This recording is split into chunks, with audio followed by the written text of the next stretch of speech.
Back to another Wildwoods Honeybees podcast. Thank you all for watching tonight. And tonight we have Tom and Mellissa from the Honeybees. And thank you all for joining us tonight. We appreciate you, y'all spending time with us and sharing with us some of what you do. And excited for the live stream. And thank you all for joining in tonight.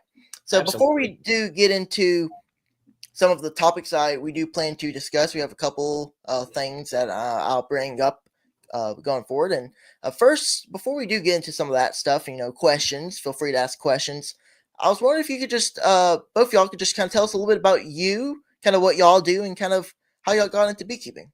Yeah, sure. Absolutely. Well, first of all, Grayson, we really appreciate you actually having us to come on to your stream here this evening and taking the time to interview us. It's kind of a pleasure to be on here with you.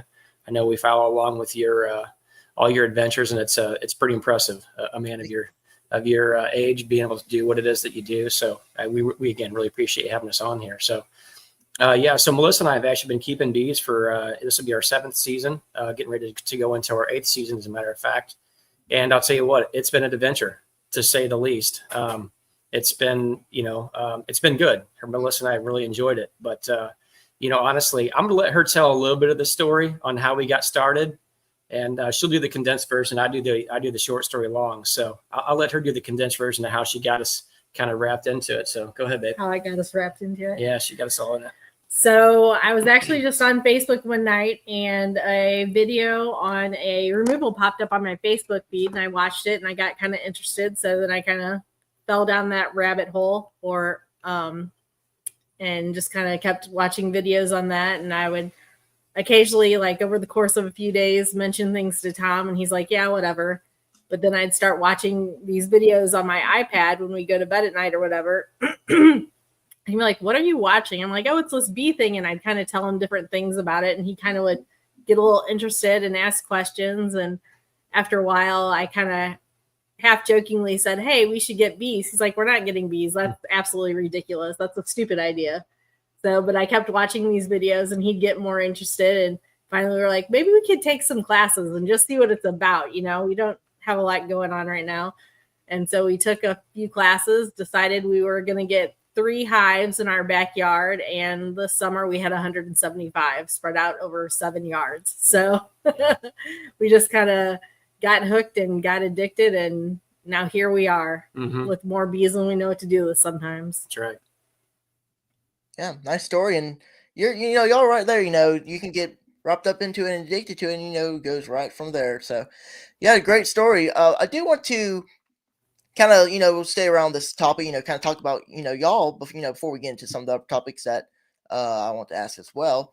Do y'all do like a business or anything? Do you do like, do y'all sell anything? Kind of what do y'all do, at via Honeybees? Yeah, absolutely. So when we first started, like Mellissa said, we were just kind of wanting to be a hobbyist and have a few hives. And that quickly went from 3 to 8, 8 to 16.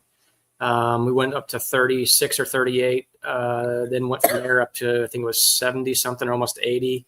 And then from there, I think we were, I don't know, but basically ultimately we reached about 175 this year. We're settling in going into winter, roughly about that 150 range. Condensing some things back and such. So what we've kind of worked toward pretty quickly is because, again, we found it very interesting, and not that I ever really need much to cover some of my time, since I own a landscaping company here by trade in St. Louis. So that, as you can imagine, both of those busy peak seasons at the same time. Yeah, they all the two of those clash, which is not a problem.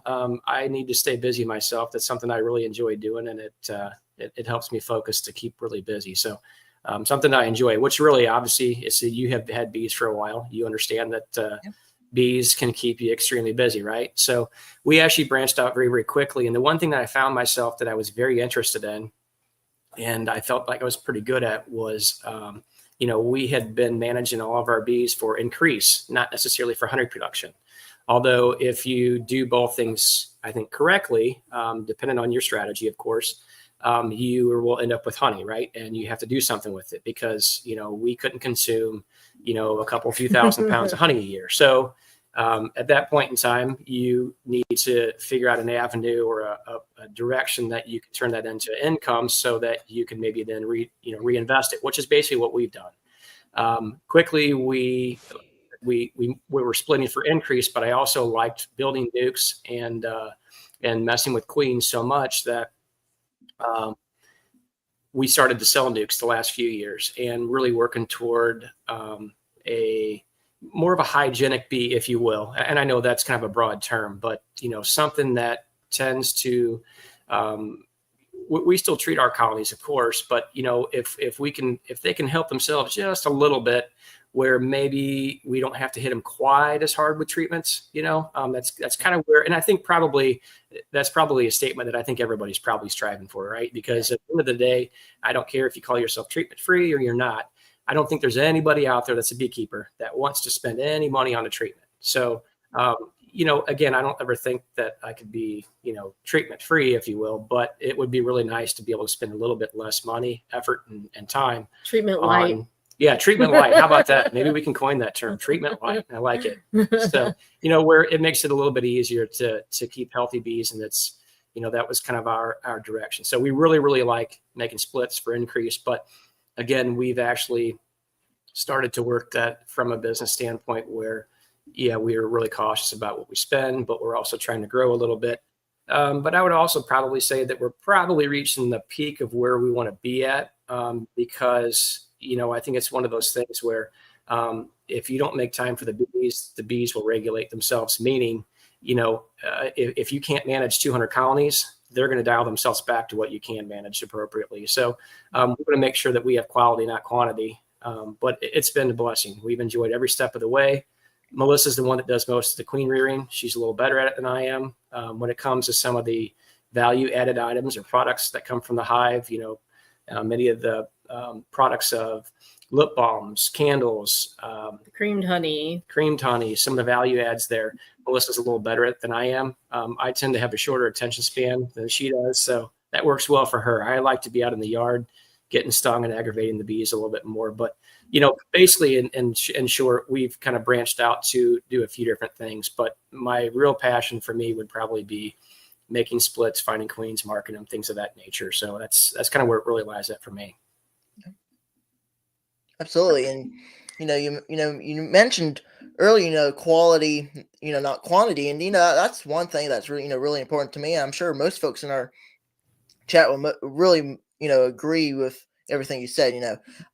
Right now, I don't have a really big quantity of bees. I only have 6 colonies, but I've been really trying to get my quality up of the bees. So that's one practice that I've talked about in videos and live streams. I'm sure we've had other folks on and talked about it, but I agree with you there. That's one quote that I can relate with you there as well. Mm-hmm. Yeah, for sure. I think sometimes as the American dream is always bigger is better, right? But more isn't always better. Yeah, more is not more, right? So even though I like to go headfirst into things and really pull myself into it, I also need to understand and recognize, I think all of us do, that we should not try to make more colonies than what we can really handle. So understanding when to say, okay, I think I'm probably there. Now, if you chose to keep going at that point, I would have to hire more help, right? So at this point in time, it's just Mellissa and I, and then our twin boys, Isaac and Andrew. They get pretty involved in things too when we need them. I don't always ask them to do things, but they're happy to help out, and they're pretty educated when it comes to helping to manage honeybee colonies and even sell everything from selling products, and they do that on their own. So it's been, like I said, it's been a fun adventure. We really enjoy every aspect of it, and I'll tell you, one of the biggest things that we like would probably be the amount of contacts that we made with people. Much like yourself, Grayson, you meet a lot of really good people in the beekeeping community. And I never imagined the amount of people that we would meet through beekeeping. Like, it's absolutely ridiculous how many people and new friends that we've made just through beekeeping. Yeah, it's kind of like a one big family, if you will. There's other industries and I'm sure there's areas that are kind of more cutthroat and stuff. And I'm sure if you get into the commercial side, it becomes a little more competition there. But again, at the level that we're at, we've really met some great people. And there's a lot of tremendous people that are right now sitting in the chats and comment on the sideline. Yeah. So there's just some tremendous people that we've learned to. It's a great community. Yeah, absolutely. Beekeepers helping beekeepers.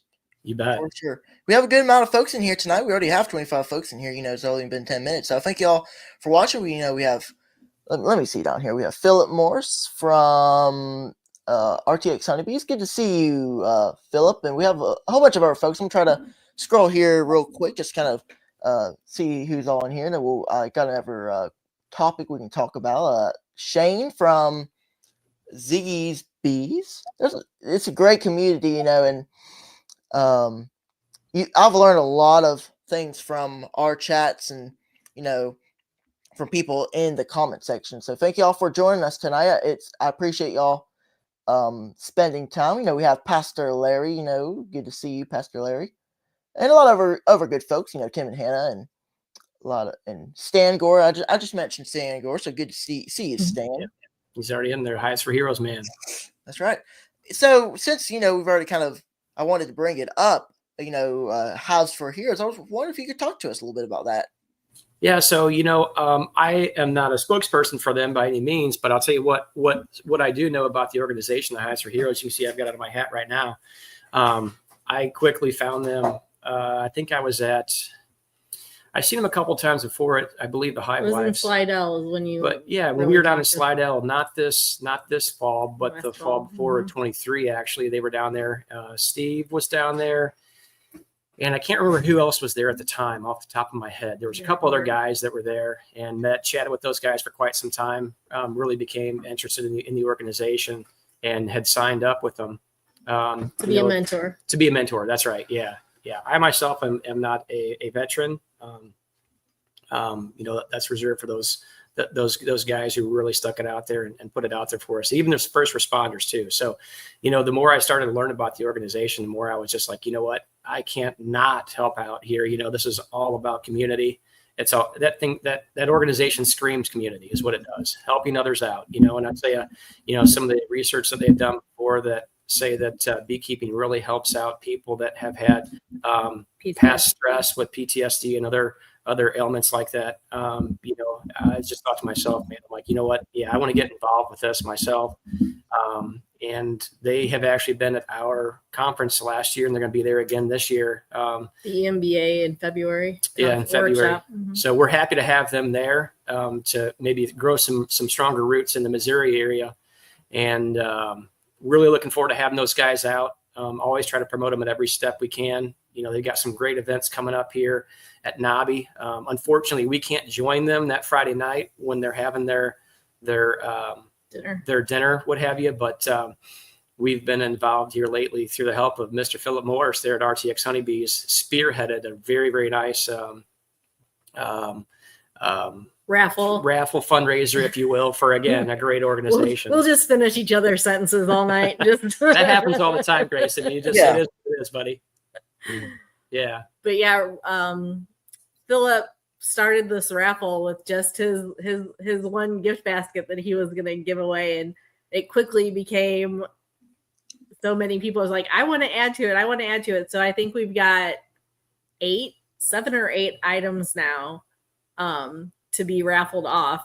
And I sent you the flyer. I don't know if you can pull it up or not, Grayson. Yeah. I can do that real quick. I actually meant to get all the stuff and put it on here tonight.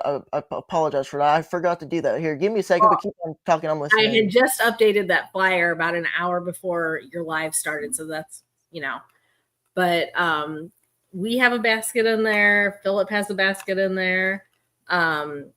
Brian Zavato with Flower Street has a basket in there. Joey Rawls is donating an inner interview inner cover. Yeah. Um, Not an interview, an interview. Let's see. Mark Miller is donating 2 mated queens. Matt at Sandy Valley is donating some of his homemade fondant and some honey. Mm-hmm.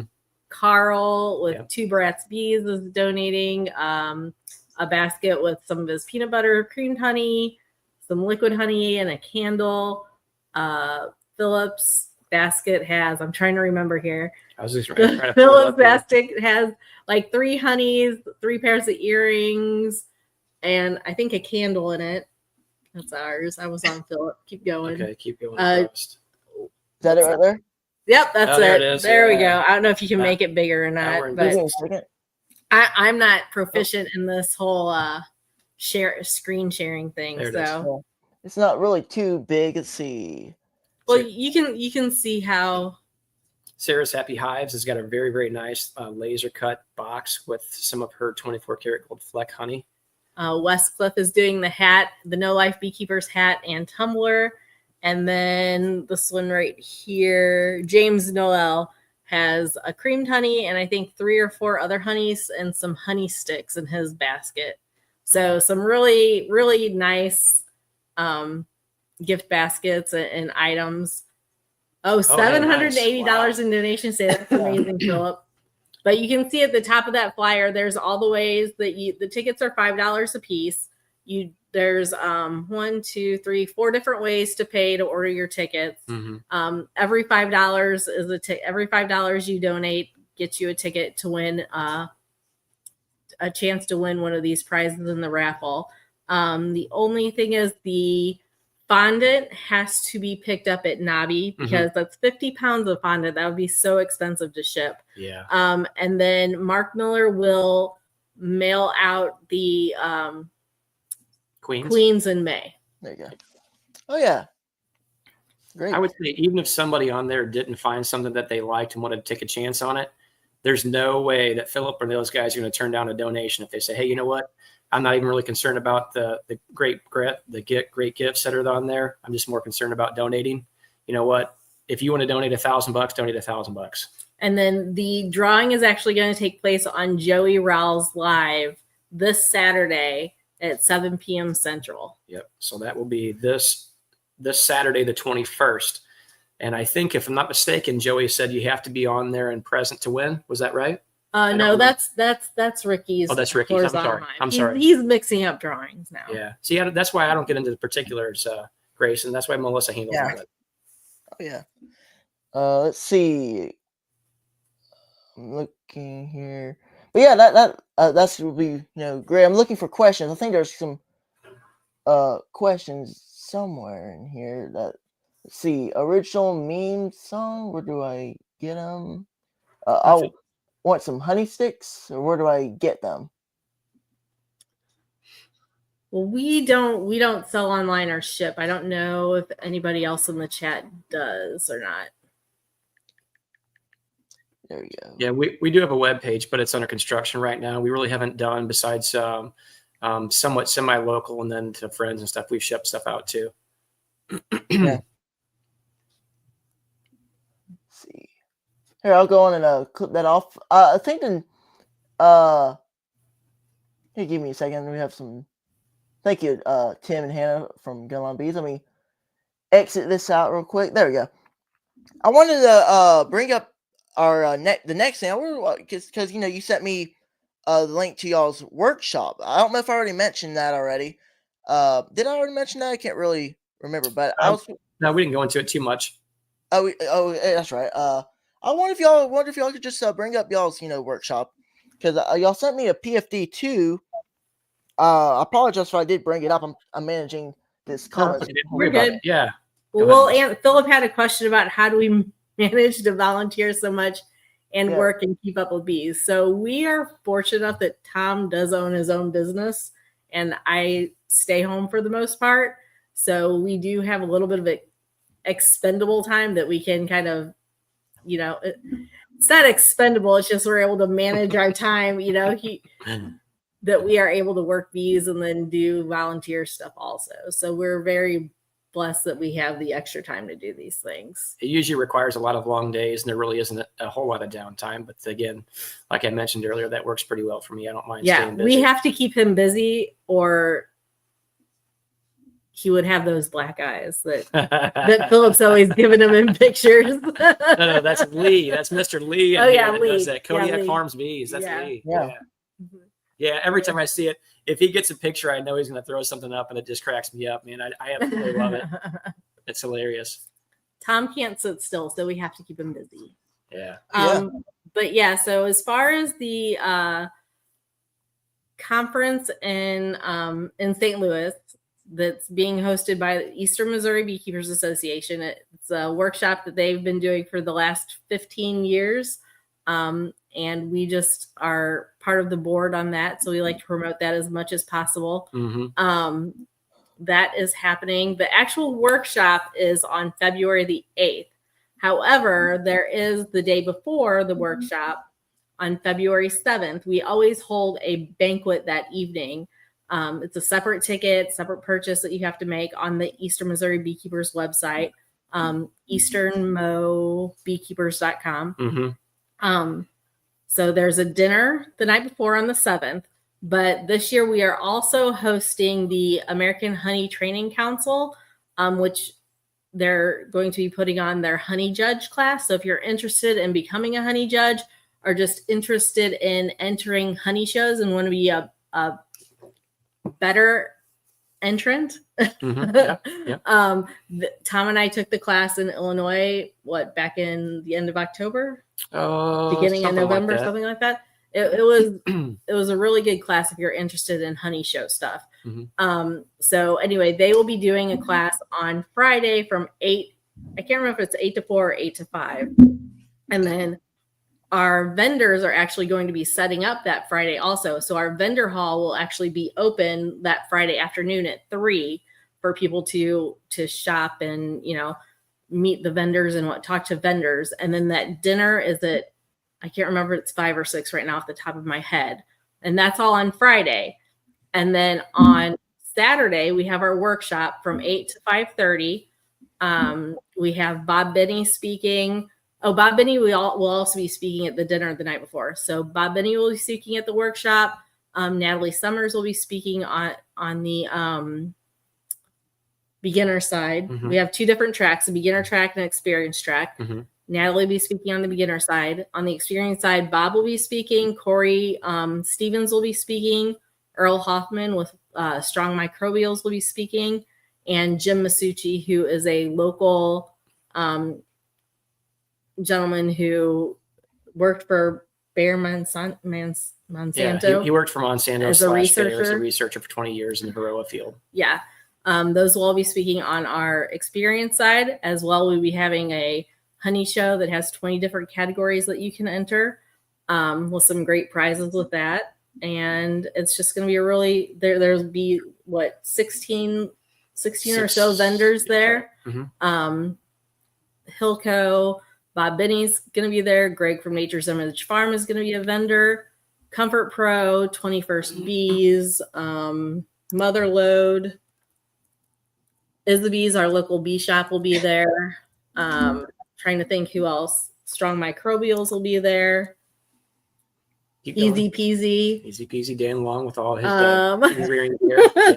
So there's going to be a lot of stuff going on at this workshop that the EMBA is putting on in February. Yeah, absolutely. I do apologize that we got overrun with some pros, but I appreciate Philip and Keith and everybody who I do have as managers fixing that problem. But I'm back now. I had to get that squared away. But I wanted to go on to the next topic I did have lined up. I kind of want to ask y'all what do y'all do, especially in winter now, about feeding. Do y'all feed your bees? And if you don't, kind of what do you do?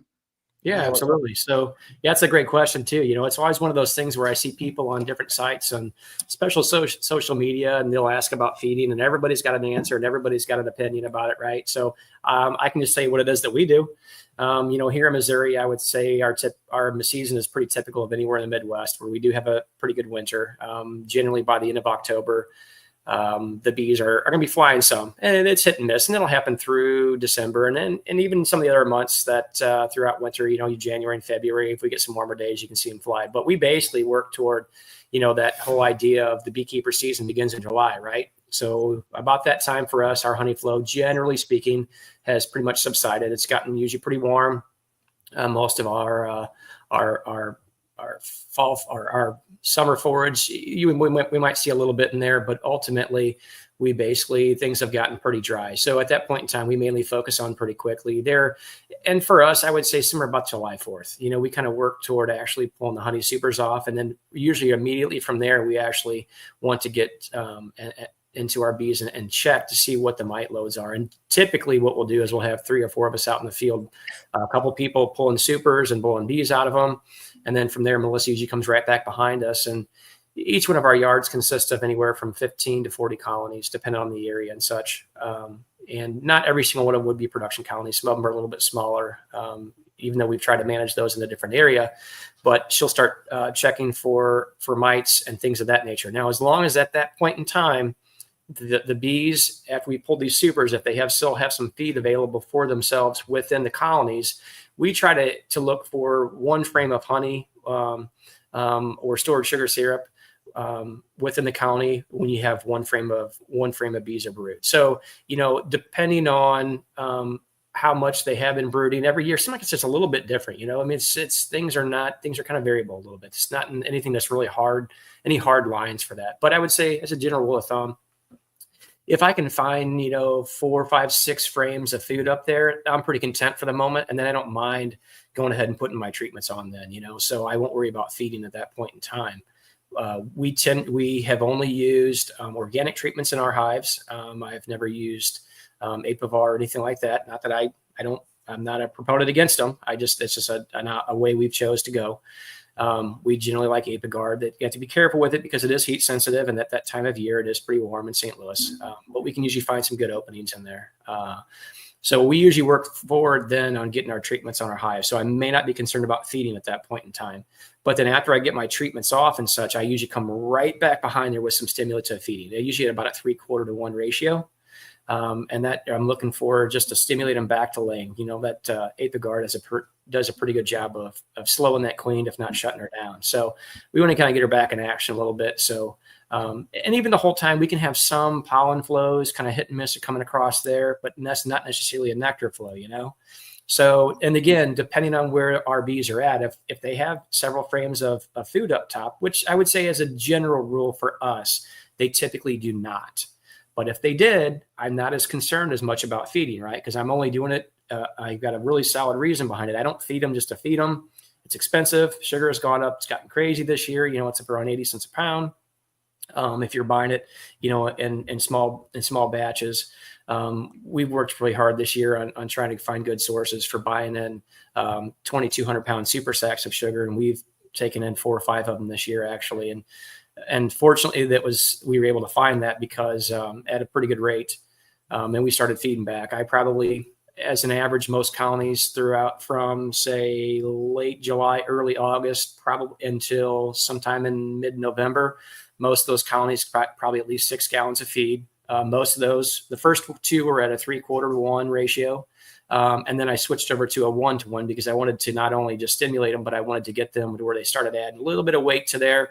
But and we didn't get a fall flow at all. So that's why we had to feed so much. I was kind of thinking that we were going to get a fall flow around here, honestly, because we had a little bit of precipitation. But then right after that, everybody remembers when the hurricane ran up from down south there across Florida and then ran up the East Coast there and hammered Georgia and some of the Carolinas and stuff, even got a little higher than that. But we've seen some rain from that. But then after that, it was about a solid 4.5 weeks of almost zero, so any of that fall forage that was being set up, it completely dried out and shrunk back.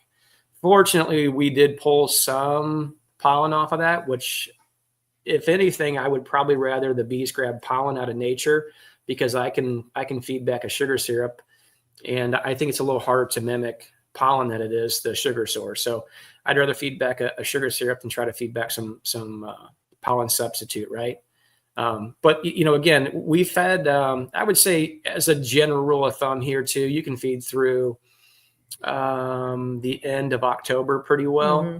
But I still was feeding into November, getting that last bit. And at the last 2 feedings I had done in most of the colonies was at a 2-to-1 ratio. So I really thickened that sugar syrup up. And I'm using regular sucrose. I'm not using high fructose corn syrup. I don't really have anything against it, but some of the research that I've seen, I would prefer to stick to sugar. It's a little bit more expensive, but right now, that's kind of what we've done. So I really haven't been into the bees much since probably November-ish. But they all should be pretty well fed for now. Yeah. So we really won't probably get back into them until after we get back from Nobby. And when we get back from Nobby, we'll put on either candy boards or fondant patties or something like that. Yeah. So, there's a lot of guys though here in the Midwest that'll still feed back a sugar syrup if it's necessary and need it. We don't do it just to feed. We do it for a purpose, and if we need to stimulate them, then we can do so that with some feed. If we need to add some weight to them, we'll also utilize that too. So I felt like we did a pretty good job of getting some weight on them. So I'm pretty content with where we were at toward the end of the season, even though we had to feed a lot of sugar. I felt like we were in a pretty good place. So most of the colonies that we were taking into winter were pretty strong. I had, I don't know. Well, who do you think? We probably had 30 of those or nukes, maybe. I don't know, because I haven't been out to the Lone I'm gonna say Grayson, roughly 30 of those were probably so. nukes, and I've had really great success over wintering nukes here in the St. Louis area. But that's kind of the long story around with our feeding regiment, if you will. But in sorts, we're just doing it for a purpose. We don't feed just to feed. So. Oh yeah, absolutely. Being intentional. That's I've always talked about that, being intentional, doing things that you need to do. That's last year. I've mentioned it before. I'm sure y'all have probably heard it before. Last year. I was getting into colonies not having a purpose, not, having an intention to, do something. So I've been, this year trying to, improve and try to have better purposes, in my colonies, not going to colonies just to do, nothing, Same with feeding. This year, I've been feeding pretty early, and, I had to, feed some sugar water because I think same like y'all, we really didn't have a really big fall flow. We had a lot of pollen coming in. I just don't think we had really a heavy flow, nectar coming in. They get the bees heavy, so that's why I had to feed a good bit in fall. So that really got these bees, built up. Especially now, they're really nice and strong. They're looking pretty good. Not too big clusters, not too small. Pretty much the right size that I really need, down here. Mm-hmm. We try to have fairly good sized clusters in here, and Mellissa and I manage our colonies in 8-frame equipment too, which not everybody does that. With all those colonies we have, I'm going to say 8% of those colonies are all in 8-frame. And typically I overwinter them in a double deep configuration, but sometimes if we reduce them back, as to not leave too much room in them in the fall, because we do have hive beetles here too. And I know I've heard you talk a little bit about it. I'd say typically they're not a problem, but we kind of focus. I don't typically focus too much on the hive beetles. Honestly, I kind of focus more on keeping the colony strength up. And for me, it seems like that the colonies do a pretty good job of regulating that themselves. So again, I don't really focus really hard on that. But all in all, if we keep a pretty good cluster, like I said, I can winter a 5-frame nuke with no problem. I'd say even a healthy 4-frame colony, I have pretty good chances of getting it through. Anything less than that, maybe get a little bit more, sketchy, if you will. It might be a little harder to do. So when you have to bring them into the garage. Oh yeah, we did that one season, our first season actually. We had some really small clusters coming out of winter. It was probably March, I guess. And this is my first year in. Nobody likes to lose bees, right? Especially when you're just a small operator. And our garage stays pretty warm in the wintertime. So I brought them in the garage at night, closed them up, and then I take them back out during the day and open them back up. And that season we didn't lose any, which by and large we've had fairly minimal on the losses. Last year might have been a little bit more than we've had in the past at about 18%. But a number I'm happy with, but not something that I'm going to, I'd like to strive for better. You know, we all do our best that we can with the time that we're allowed. So, but yeah, it's been a good time with them. And like I said, we can do fairly small clusters. Probably you could probably do a little smaller than us here where we're at, but still, again, like I said earlier, we kind of get that mix of hot and cold. So it can kind of bounce around a little bit. Yeah. You know, when you're talking about the clusters, I can do, I can overwinter with small clusters. And speaking of which, 5 of my clusters are really, really not size. They're not small, but I do have one colony that does have a pretty small cluster. It's maybe 2 baseballs. It's really not really huge. And the reason why it's small is I actually went out to the bee yard and I had a nuke sitting around. I've told it before, and I didn't have the bees actually absconded, I think, from that colony because I opened it one day and nothing was there. I just never got around to putting it up. And one day I was out in the bee yard. I was kind of opening colonies, seeing what they're doing. It's just kind of like late fall, and then I look over here to this other nuke and there's bees in it. I'm like, wow, I thought there was no bees in here, so they just they came out of nowhere. So I kind of started to feed them, get them a little heavy, and very a little smaller. But they're still a decent size. Right now, they're getting a little bigger, but I'm able to overwinter with more smaller clusters. It is still can be sketchy. I really don't try to do 2 small clusters, on purpose. I kind of want bigger clusters. It's a little bit more, not as sketchy and hard to do, but I can still do it. I've done it before. I think 2022 going into 2023, I also had like 2 small clusters. I was able to get them through. So down here we can do smaller clusters. It's we're able to do it, but I don't intend to try to make them small, but it's doable down here. Yeah, absolutely. Yeah, and I kind of figured you probably would be a little better overwintering a little bit smaller clusters. Your temperatures can regulate, a little bit better than us up here in the Midwest, but we try to work on that premise of taking losses in the fall too, So like I said, we were at about 175 this year. And like I said, settling in around 150 going into winter. We did make some adjustments there, and anything that we felt like wasn't going to cut it for whatever reason, we'd combine them. And here's another thing too. Whenever you first start beekeeping, you really want to save every colony, right? Even if it's 1 frame of bees, you're like, I have got to work to save these bees. But honestly, I think the best thing that people can figure out is when to cut their losses on a colony. If for some reason I only had a couple frames of bees, but things didn't look healthy inside there, I may not combine them. I may just shake them out. So understanding when to take losses and such is better.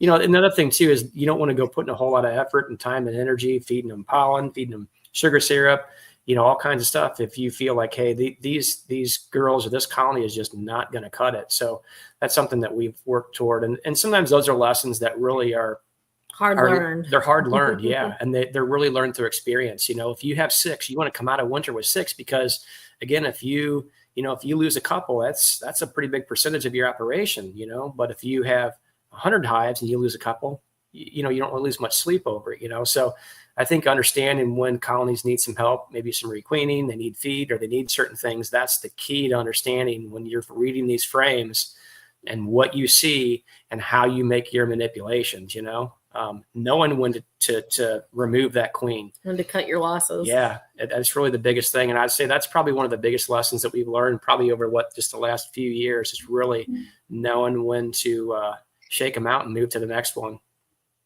Yeah, absolutely. Sometimes some lessons are learned harder than others. We've talked about that before on the channel too. I've learned a lot of things. I'm sure, most folks in, our chat have learned a lot of different things from, experience. And, the longer you do it, the more experience you gain. So, but I do want to go into the next topic. I want to real quick before we get in, I would like to say, anybody, if y'all have any questions, do feel free to put them in the comment section. I want to thank Greg Burns from Nature's Image Farm for his $20 donation. Thank you. Keep up the good work, Grayson. Thank you, Gray, and thanks for checking in. Richard with the 10 memberships. Thank you, Richard. That's nice of you too. Let's see. There we go. There you go. But the next topic I want to talk about is actually two other topics that we'll kind of discuss real quick. I kind of want to talk about mite treatments. I just really wanted to ask y'all kind of what do y'all treat your bees, kind of what's your philosophy. We mentioned earlier, I'm the same way. I would love to not have to treat, but if when you're treating, what do y'all do and kind of what's your method and your strategy? So basically as far as mite treatments, we check for mites. We do mite washes as we're pulling honey supers off. Like Tom said before, usually him and one of our boys will be pulling supers and I'll be coming behind them doing mite checks. And if the temperature is agreeable, we use Apiguard. We'll put mite treatments on then. If it's a little too hot for that, we might wait a week or two until the temperatures kind of come down a little bit. So we usually do 2 50-gram doses of Apiguard. Again, if the temperature's not right, we'll do the half doses and do it 3 times instead. And then after that, we usually let them go until fall, and then Tom and I will start doing OAV treatments. Well, you've been doing them like every week, it seems like. In October and November you were. Yeah. So it seemed like that some of the queens brooded out a little bit faster this year for us anyway. I don't know if it was the lack of forage. That's my speculation anyway. Mm-hmm. So I did go out there. I'll tell you, when you get some tools under your belt that allow you to deliver like an oxalic acid vapor, for instance, the Robbie's Instavap, or something that really is convenient for you, it will make you more likely to go out there and dedicate time to do it. If it's one of these things that it's difficult for you to do for whatever reason, and you'll procrastinate on it. So I think that having a tool or a method or a strategy in place that makes things easier for you, I think that sometimes we need that little push, especially when you get to be mid-season, you get to a little bit of that burnout state, and I think that kind of everybody experiences that to some degree, some worse than others possibly.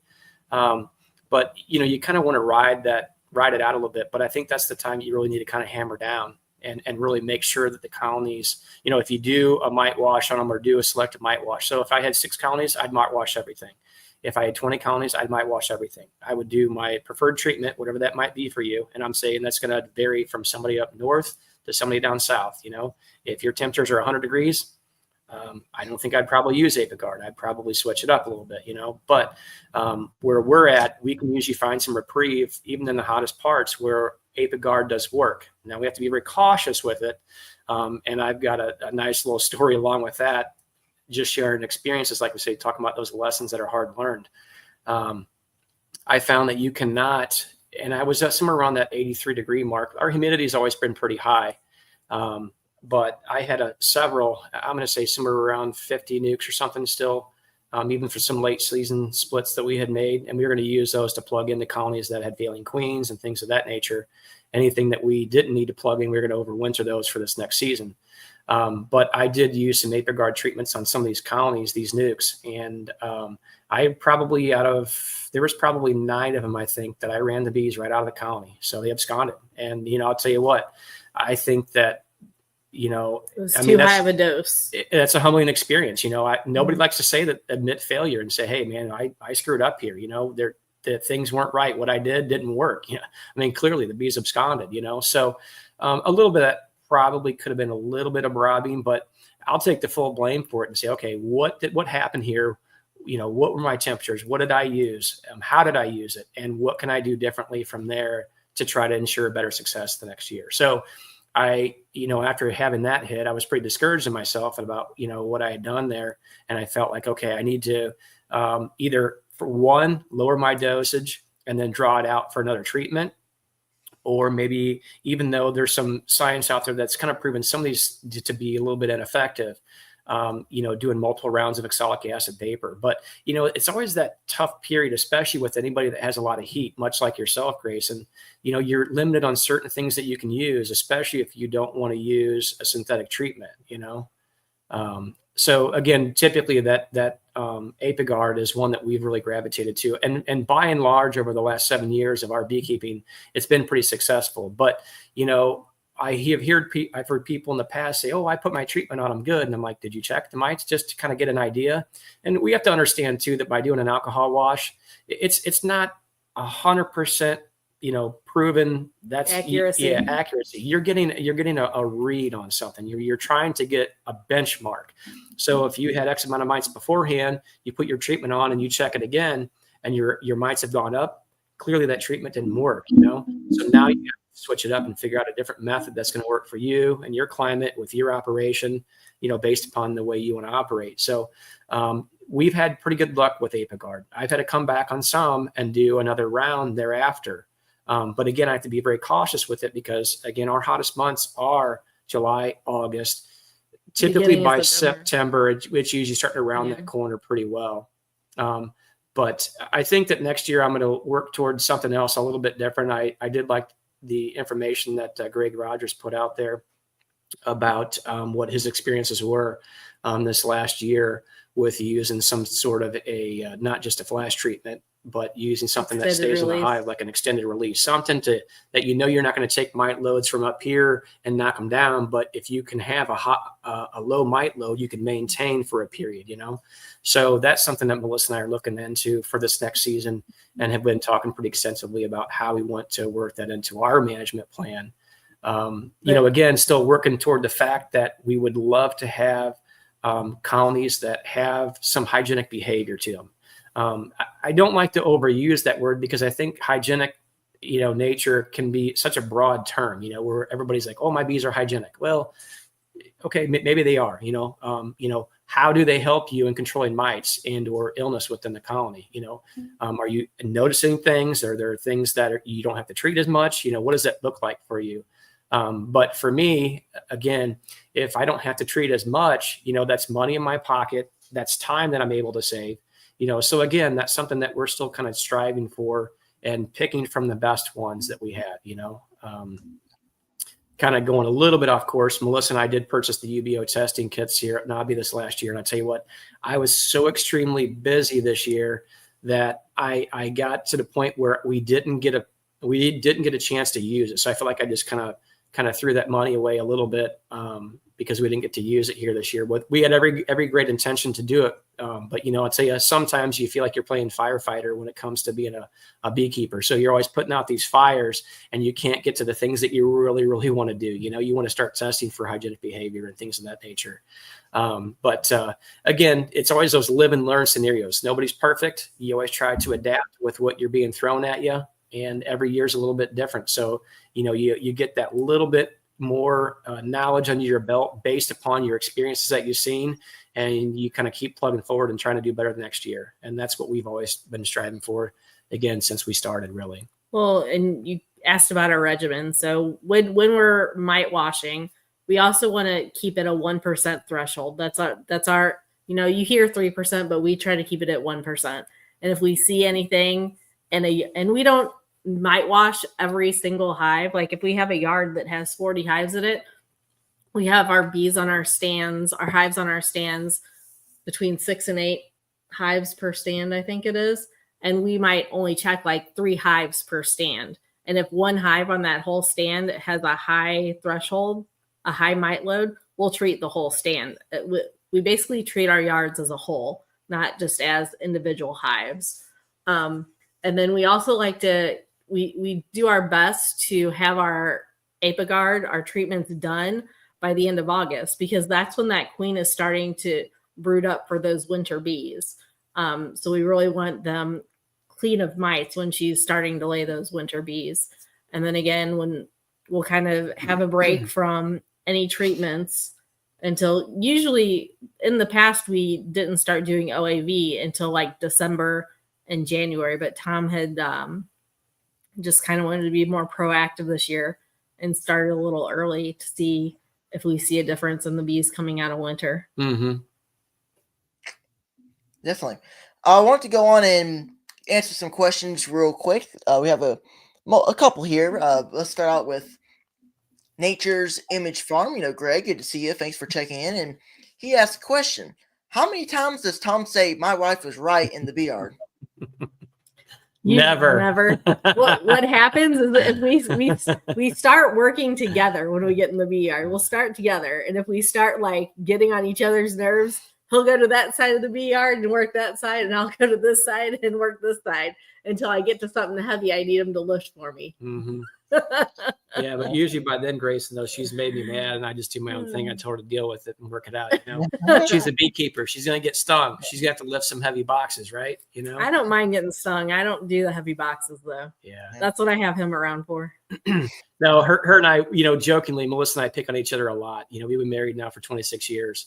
And Melissa's loved every minute of it for sure. Yeah. But, you know, all in all, Mellissa and I work really good together. And this really this beekeeping adventure started off as something for her and I to do together. As our kids have kind of grown a little bit, we have more free time on our hands. So, but I try not to do that too often. You don't want to give her a big head, Greg. So I try to keep it in.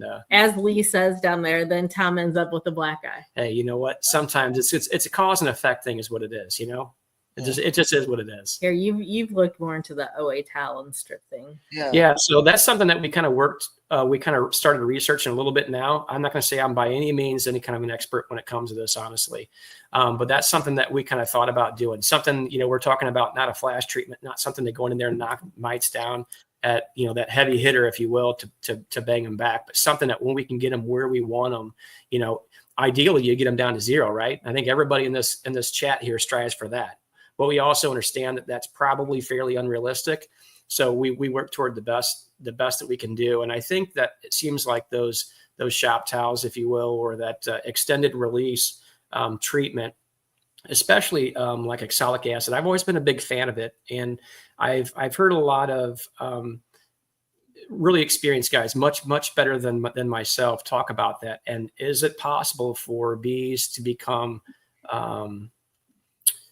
resistant? Not Thank bees, you. Mites. I'm sorry. Yeah, I don't know why I said bees. Yeah, mites to become resistant to it. And I haven't. And I think even from those experts out there, it's fairly inconclusive. But people tend to, when they're talking about what they feel about it, and a lot of guys that I really respect too. You know, I definitely don't have all the answers, and I like to listen to other people's experiences. But it seems like this is something that still could be a good treatment for us. And I'll tell you honestly, when you look down to it, if you're talking about cost per hive on a treatment, I don't know of one that's any cheaper than using oxalic acid, whether you're using it on a towel with the glycerin or whether you're using it as a flash treatment with the vaporization, you know?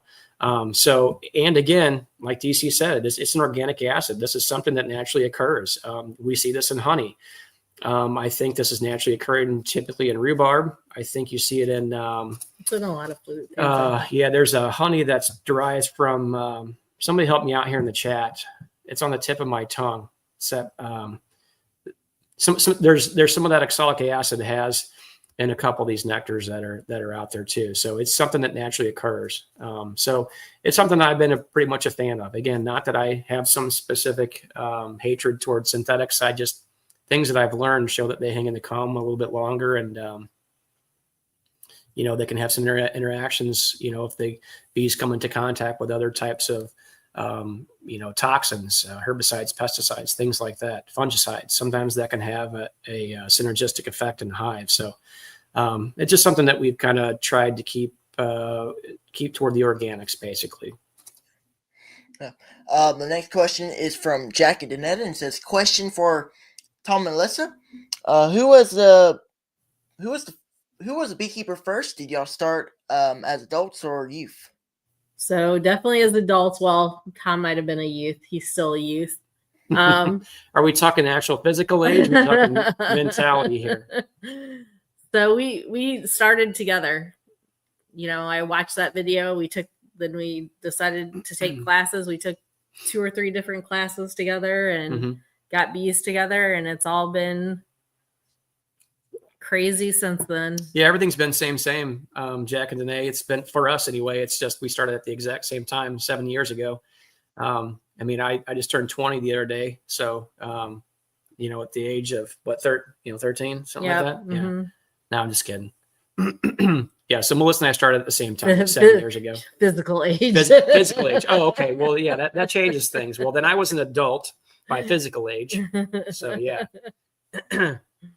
Yeah, like I said, this is something that Melissa and I did, is something together. Her and I like to spend a lot of time together. We get along really well. And again, Melissa knows that I need to stay busy. Otherwise, I end up pestering her. So beekeeping was a good thing. It requires, generally it requires a lot of time to manage colonies well. Yeah, it does take some time to do so, and it does. Jack and Nanette, that's another comment, says, looking like brown Christmas for us, maybe. Maybe hope to see flakes falling on Christmas. I hope my grass is still green, so I'm going to have to go against you, Miss Danae, on that. I like green, and if it's white, it means I have to go out and work and plow snow, and I'm content not to do so. We usually don't get much to any snow down here. Usually the grass is usually always green down here, so I'm happy at how it is. I don't really want to have any snow or anything. It could cause some problems. Yeah. Well, I guess we'll start to slowly close it out. We do want to say thank you all for joining us tonight. It's been really fun to get y'all on here, and thank y'all for spending some time and joining us and sharing with us a little bit about y'all, and sharing with us a little bit about what y'all are doing. Thanks for having us, Yeah, Grayson. we really appreciate you having us on tonight. Yeah, definitely. And I do want to say just a minute that I really do appreciate everybody who joined us tonight. We had a lot of folks on here tonight. And before we do close out, we do have one quick question from Keith of Spillman from Half Tracks and Honeybees. And he says, do y'all do any wholesale business or all retail? Yep. So we do mostly porch pickup from our house, markets.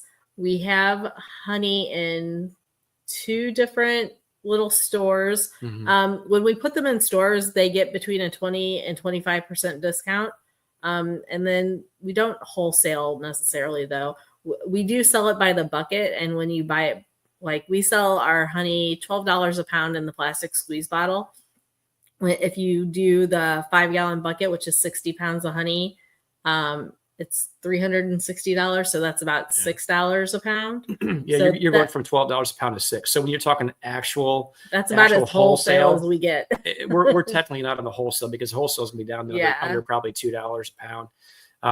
If I produced 20 or 30,000 pounds, I'd probably wholesale some of it off. But all in all, Melissa and I have tried our best to keep as much of that money in our pocket, even though it does require more time to make these products and things of that nature. As we've been growing, we tried to do our best to keep most of that in our pocket. And again, value added items where we can put a little bit more time into them, but we gain a lot more value out of it, which has been something that her and I have really worked toward. Always innovating, different products within the realm of our possibilities.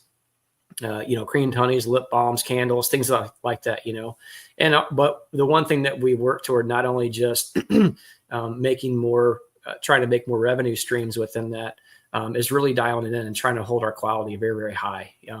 Sometimes that can take a little more time to do that. But I really, and I've done this with my landscaping company for the last 24 years too, is I'm not trying to find every customer and not keeping every customer as my customer. If somebody doesn't value what it is that we do. And of course, we want to stay marketable too. I can't go out there and ask $30 for a bottle of honey. For me, it's pretty unrealistic where I'm at and such. But I still want to keep my profit margin high on that. So we generally just kind of reinvest that in there. So again, that's kind of the long way around. But our wholesale would be about $6 a pound in a 5-gallon bucket. So if we got to be producing a lot more, which is really not any way that we have managed our colonies. I'm not saying at some point we wouldn't switch a little bit more toward that, but we really enjoy growing the bees, selling nukes, rearing queens, and working with the honey that we do get, which has been for as many colonies as we've had, not a huge amount. So that's kind of where we've stuck with it. So DC asked a question. Yeah, he has. Has your business been built on profits, or did you have to have depth to manage. Yep. So we don't technically have any debt with our Via Honeybees business. Clean Cut Lawn Care is very deeply invested in Via Honeybees. So every piece of equipment that we've purchased for Via Honeybees, there's no debt related, like actual credit debt related to it. It's just kind of, we've taken money from whatever else and reinvested into the bees. Probably with the exception of the equipment that the larger extractor and the encapper that we bought last year. They probably might break even, you think? Yeah, most of what we've taken just reinvested money back into it every year. And again, I don't I'm just the way that I've approached it is I don't like a lot of debt. That's just how I operate. That's just how I do things. I'm not saying it's the right way. I'm saying it works for me. And I've managed my landscaping company the same way. I've grown a little bit slower that way, but it's very, very manageable for me. I know I can keep I can keep my quality intact. I can keep my hands in every aspect of the business and stuff like that. I still go out in the field and work a lot, but maybe not every aspect of it specifically, but again, we've tried to, what I would consider, grow slow. We've basically doubled in size every year. And I think that even Bob Benny does a video on that. He said, when people ask him, and this is a man of 40 something years experience, and I value his opinion very much. I like the way he thinks. I think he's a very conservative guy. I don't think that he makes a step without making a lot of calculated decisions. And I try to approach a lot of things the same way. I try not to make knee-jerk reactions on things when it comes to spending money or managing things. I try to sit back and assess it and evaluate it and kind of move forward from there. But everything that I have with as far as that's concerned is all. It's kind of been a little bit of an ongoing joke because I was kind of the one who was interested in the bees and, wanted to do the logo and this and that. And so I told him when he's like, we need more. We need to grow more. I'm like, you're taking over the thing that I wanted to be a hobby.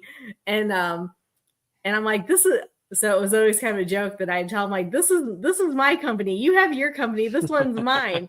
And he's like, well, Clean Cut Lawn Care owns 75% of that company. So yeah. So it's just kind of an ongoing, like, poke at each other joke around here. Like, whose bees are whose bees, and this, that, and the other. Mm-hmm. Yeah. Hey, Grayson, just a little secret between you and I. She can't go out there and manage that many colonies by herself, so she needs me, buddy. Yeah. I need someone to lift the heavy stuff, remember? Yeah, that's what you got boys for. I need you to lift the heavy stuff and reach the high things. Gotcha. Yeah. Well, thank y'all for joining us again. I appreciate you y'all joining us tonight and sharing with us, kind of what y'all do. It's been really fun, and I really appreciate y'all spending time to talk with us. I really do appreciate it. Absolutely. Yeah. No we problem. Really appreciate you inviting us on, Grayson. Love your operation and your show that you've got going on here. So just got to say much love and respect to you, buddy.